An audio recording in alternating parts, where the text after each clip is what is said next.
For my looking badly today, I want to talk about selfishness, and I want to just bask in the glory of my own selfishness and to show the upside of selfishness and why that anything less than selfishness is just, it's worth nothing at all.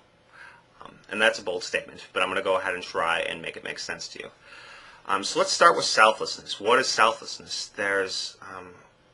It's an ideal that other people want you to aspire to, because when you're selfless, then you're not a problem. That's only one ego in the room, and that ego gets what it wants, because the selfless people lay down and serve to that one person. And what it does is it takes multiple points of creation, and it narrows it down to one point of creation, and that one point of creation is responsible for stirring up everything that a group of people want. If you only have one selfish person in a room full of all selfish people, that selfish person is going to be delivering a lot more value than all those selfless people combined, because that selfish person serves to bring something new to the table. Everybody else is selfless. They have no preference. They have no anything because they have no self. How could you have a preference if you don't have a self? You wouldn't have a preference. You would just simply conform to a group preference.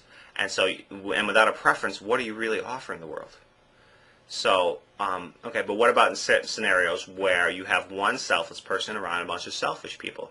That could be a good thing, right? I mean, the selfless person is there balancing things out and lubricating the gears and making sure that this well-oiled machine doesn't end up hectically ending in some way. But again, in that case, all they're doing is dampening the ability for the selfish people to create conflict resolution. If you trying to lessen someone's pain, or trying to lessen someone's situation, or trying to make somebody's situation easier on them, is really counterproductive. You're not doing anyone a favor when you do them a favor. And by that I mean when you go out of your way to do something for someone that doesn't feel good to you, then you're not only doing something that doesn't serve you, but you're taking away an opportunity for them to find a better way to look at whatever was the problem. If they get reliant on other people helping them out and other people doing the hard work for them, then they're just somebody who requires other people to take care of their situations.